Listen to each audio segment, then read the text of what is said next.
So guys, hello. Now I am in I am at the Leeds airport, Leeds, Bradford, going on a very short trip to Dublin. And oh, that's pretty. That is pretty, that one. Jewelry. And I just thought, since I was recently in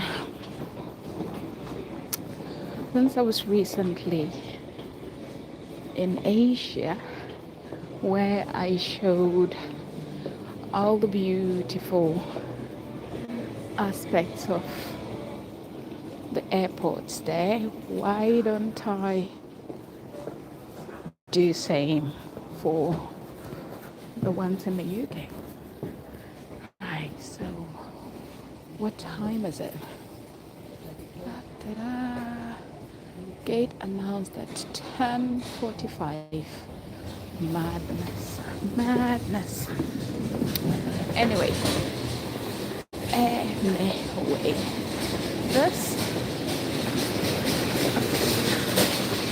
this is how boring and empty the UK airports look. Nothing interesting, nothing fancy. Yeah, nothing interesting, nothing exciting about it. It's just plain and even the shops are not shoppable. Yeah, the shops are not shoppable. Let's see. My battery is already empty. It's almost empty, so I need to find somewhere to charge my phone. Find somewhere to charge my phone.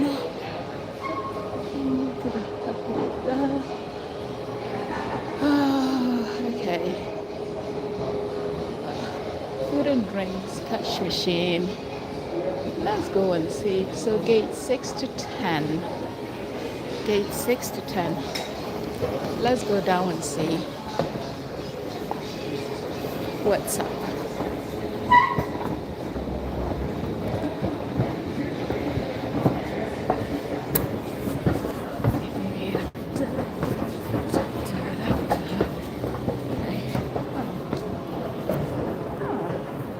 Nothing much.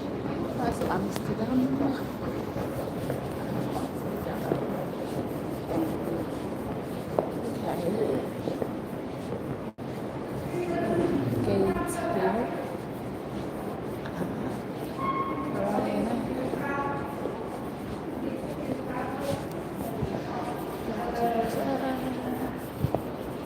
So it is quite petite.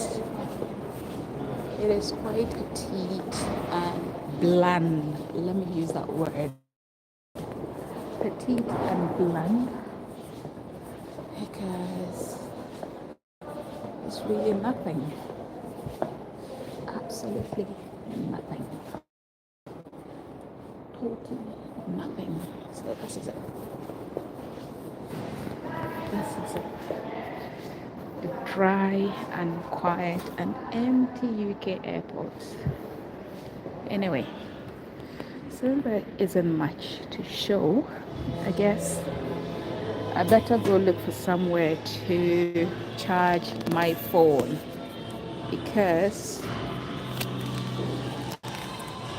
this music is going to activate a copyright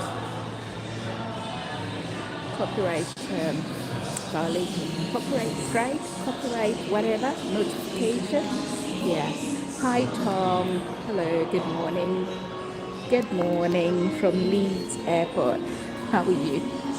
How's your day going? Doing anything exciting today? I'm good. I'm good. It's freezing out there. I left the house at about 5 a.m. to get the bus. Yeah. Anyway, so that is how my day is going. I'm all dressed in blue today. The bus driver asked me if blue was my favorite color because not only have I got my coat, my blue coat, I've also got my blue jumper. And guess what?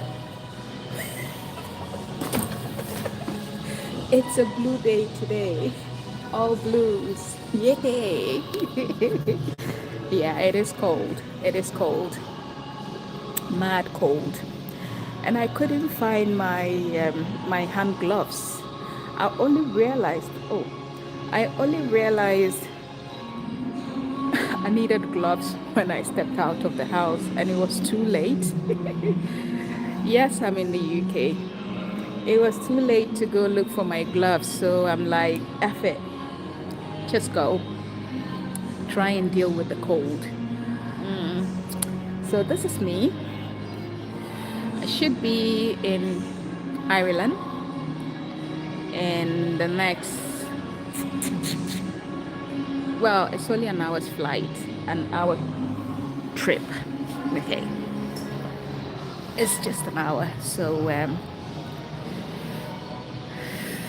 if we set off on time, because knowing Ryanair and their delays, knowing Ryanair and their delays, we might not leave on time. But hey, yeah, cheap. If you're a cheapskate like myself, that's what happens. Cheap airline, cheap everything. Yeah, so as you can see, it's a blue day today. I just hope that it wouldn't be as cold in Dublin as it is here in the UK. Hopefully not, fingers crossed. Yeah, but it's all well and good. All well and good. Yeah, too cheap, too cheap. But I think it is cheaper if you book it in advance. Yeah, we're looking at, I introduced a friend to the flights and they were looking at it and they were like, oh, that's really cheap. And they're looking at December flights. And I'm like, yeah, it's cheap now if you book, but come December, it goes up the roof. Yeah. Anyway, so that is, you know, how exciting my day is going to be today. Budget airlines.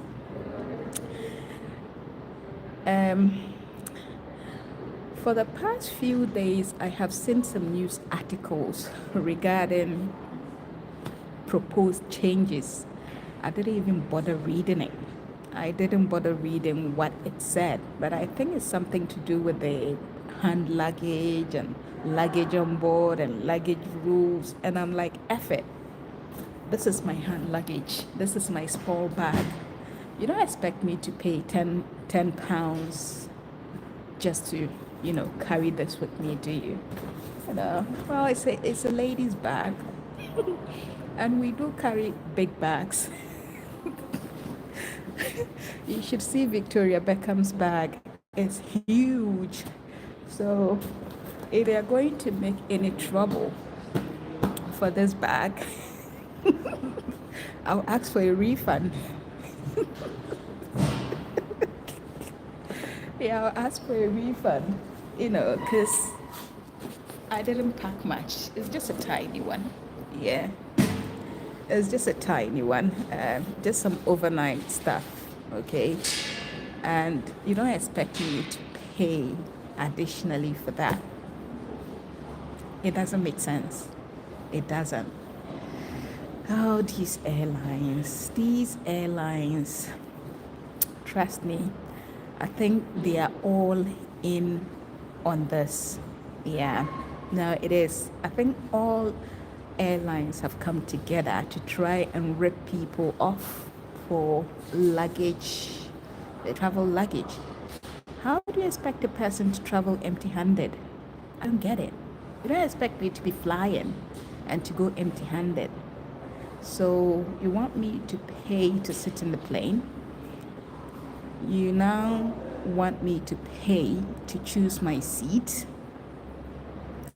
And then you want me to pay again to carry anything on board or to carry any luggage with me? How does that make sense?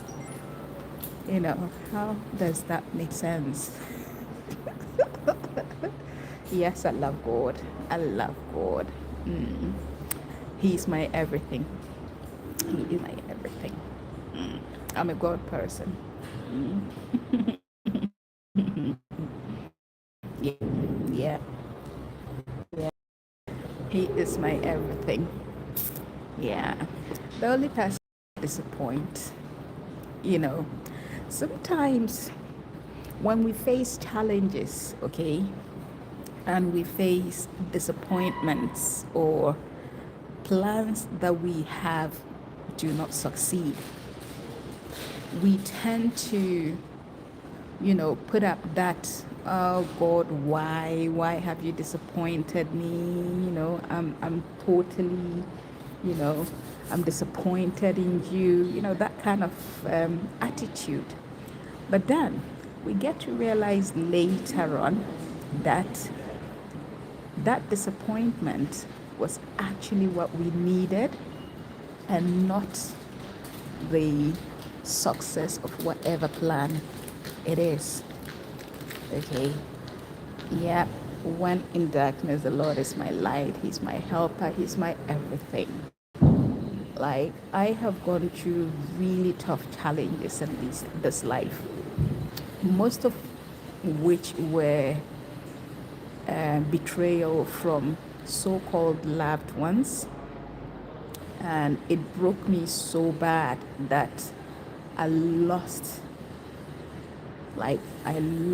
faith in people. Okay, the only person I could lean on was God. I didn't yes, I was sad, I was unhappy, because I've always prayed for God's protection and I've always prayed for God to be in control of my life. But, um, I didn't blame God for everything that happened. Rather, I drew closer to Him as the only person or the only one I could rely on, the only one I could depend on. So all I could do was pray to God to let His will be done. Lord, not my will, because left with me alone, or if it were my will, all these things will not happen. But let your will be done. And God took me on this journey of self-discovery, and it was more like giving me a second chance to live life again. So I started doing things that were, more suited for me. Okay, yeah. I was like, okay, all I've ever done in this life was work so hard in the name of providing for my family, and it's the same family that have disappointed me. So why don't I start working for myself? So I don't need to work too hard for myself. I only need to put in that much effort where I am concerned. So I stopped killing myself with shifts, working myself out, and started taking more care of myself, started, doing things like, hobbies, self-care, travel, just trying to see the world, because it made me realize that in the process of killing myself to work, yeah, I definitely do. I pray myself. I pray all the time, I pray all the time. Like, prayer has become more of a conversation between myself and God, just like the way I'm conversing. So there are times when I'm alone, or when I'm doing something, or when I find myself alone, I start talking to God, because you don't have to say a special word as a prayer. All you just have to do is to converse with God. Thank you so much. Very kind of you, Tom. Very kind of you. Yeah. So, back to what I was saying. I started asking myself, if I were to die in the process of, overworking myself, all in the name of, oh, I want the best for my family, I need to support my family, what would I have achieved? What would have been said of me? That, oh, she came to earth, she was born, she, you know, grew up, studied, found herself a job, and all she did was work, work, work, and she's dead and gone. That's the end of her life. So, what quality, what legacy, not legacy per se, but what have I really seen in life? What have I enjoyed? Because God has created this world beautifully for us to enjoy. And there are so many things, so many things that we can do to make life more enjoyable and more interesting. All the natural resources. That's why they say all the good things in life are free. It's not about you spending millions and billions and thousands and hundreds just to go on a luxury holiday. No, even just traveling from one town to the other, and then just enjoying the nature, or the natural, environment, is quality. So that is what I started doing, and believe you me, it has been therapeutic. It helped me forget or ignore everything that I have been through. And I have since then been looking forward to, my next adventure. And it's all about me now, and all about what I can do, the little I can do for strangers. Okay, so that is what life means for me now. So that even if, let's say, life should end now, and I even get the opportunity, to answer to the question, so what has been the purpose, or what have you done since you came into existence in life? I can say, by God's grace and mercy, I had the opportunity to explore the world. You are 13. Oh, wow. I love that, Tom. I love that, Tom. Very good. Very good. A lot of kids your age these days are more into video games. Yeah. All they want to do is play video games and be nasty to their friends and be rude, and, which is not good. But I am so happy that as a 13-year-old, you have that love for God. And God bless you so much. God bless you and keep you. Thank you very much. And make His face shine upon you and be gracious to you. Bye, darling. Have a nice day. You've made my day, darling. You have made my day. And I will pray for you too. I will pray for you. Okay? Right, guys. So, oh, I need to go charge my phone. Yeah, go charge my phone before we take off, because my battery is almost flat. Flat. Well, not flat, but my battery is low. Okay, so this is Leeds, Bradford Airport. Leeds, Bradford. So boring, so empty, so quiet, nothing interesting. Absolutely nothing interesting.